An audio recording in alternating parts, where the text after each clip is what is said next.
मराठवाड्याचा पाणी प्रश्न भेटणार आहे। कोकणामधलं पाणी हे मराठवाड्यामध्ये वळवलं जाणार आहे। मराठवाड्यासाठी कोकणामधनं 55 टीएमसी पाणी देण्याचा निर्णय झालेला आहे। पहिल्या टप्प्यामध्ये 155 टीएमसी पैकी 55 टीएमसी पाणी देण्याचा निर्णय घेण्यात आलाय। मुख्यमंत्री शिंदेंकडून 16,000 कोटींच्या योजनेची घोषणा करण्यात आलेली आहे। गोदावरी महामंडळाच्या कार्यकारी संचालकांच्या अध्यक्षतेखाली समिती स्थापन केली जाणार आहे आणि ही समिती कोकण आणि विदर्भामधनं पाणी आणण्यासाठी काम करेल।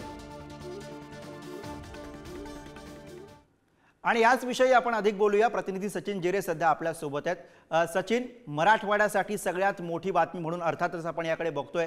मराठवाड्याचा पाणी प्रश्न यामुळे अर्थात मिटणार आहे, कारण कोकणातलं पाणी हे मराठवाड्याकडे वळवण्याची योजना आहे। पण इथे प्रश्न असा आहे की प्रॅक्टिकली या सगळ्या गोष्टी कशा जुळवून येणार आहेत?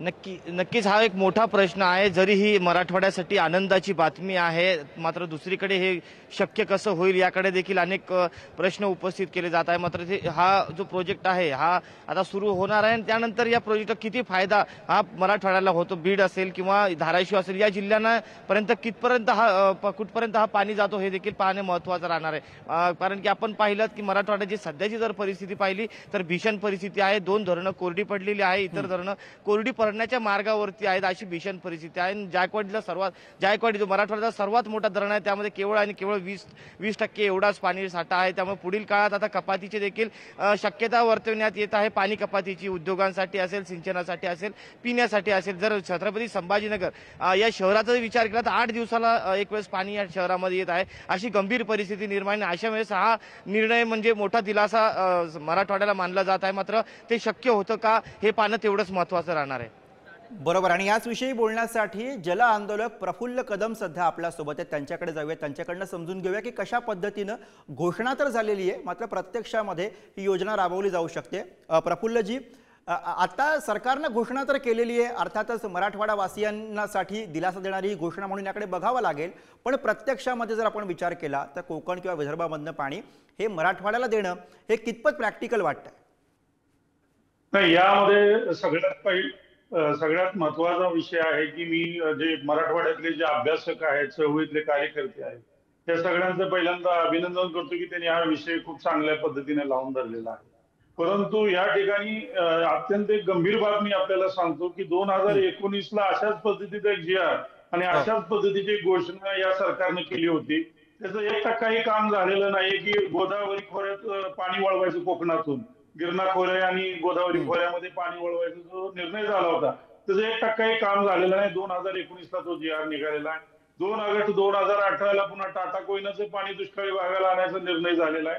हा जो निर्णय झालेला आहे किंवा ही जी घोषणा झालेली आहे केवळ विधानसभेची निवडणूक डोळ्यासमोर ठेवून झालेली आहे असं माझं स्पष्ट म्हणणं आणि आरोप आहे। कारण काय गेले 5-10 वर्षात 10 वर्ष झाले एवढं 1%ही तरी काम व्हायला पाहिजे होतं। केवळ नाशिकमध्ये डिझाईन करणं, प्लॅनिंग करणं, यामध्ये मराठवाडा आणि विशेषतः पश्चिम महाराष्ट्र आणि मराठवाड्यातल्या सगळ्या दुष्काळी जनतेला नुसती भूलथाप आणि फसवणूक चालवली आहे।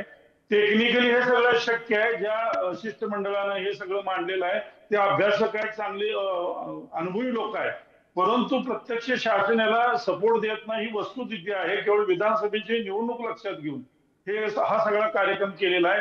उलट मी तर म्हणतो की कोकणात आज या ठिकाणी महाराष्ट्राचं जवळजवळ 44% पाणी म्हणजे 2200 टीएमसी पाणी कोकणात आहे आणि जे अतिरिक्त पाणी आहे लवादाच्या कक्षेत सुद्धा नाही येणार हे पाणी अक्षरशः तांत्रिक व्यवस्थित अभ्यास जर केला तर ते जायकवाडी खोऱ्यात येऊ शकतं, गिरणा खोऱ्यात येऊ शकतं आणि मराठवाडा आणि उत्तर महाराष्ट्राचा प्रश्न मिटू शकतो। पण यासाठी शासनानं 10 वर्षात काहीच काम केलं नाही। हीच घोषणा रिपीटेड केलेली आहे। 2019ला जी शासनानं घोषणा केली होती तीच घोषणा रिपीटेड केलेली आहे आणि या ठिकाणी मला स्पष्ट मराठवाड्यातल्या आणि उत्तर महाराष्ट्रातल्या जनतेला या निमित्तानं सांगायचं आहे की प्रत्यक्ष जोपर्यंत काम होत नाही, त्याची वर्क ऑर्डर जोपर्यंत मिळत नाही तोपर्यंत या गोष्टी विश्वास ठेवू नये, अशा पद्धतीचा मी आंदोलनातला एक कार्यकर्ता म्हणून आपल्या पुढारीच्या माध्यमातून सांगतो। बरोबर आहे। म्हणजे तुमचं म्हणणं आहे की या वेळेला सुद्धा घोषणा झालेली आहे, मात्र या वेळेला ही घोषणा पुन्हा एकदा सरकारी अनास्थेची शिकार बनू नये। धन्यवाद या सगळ्या प्रतिक्रियेसाठी। पुढे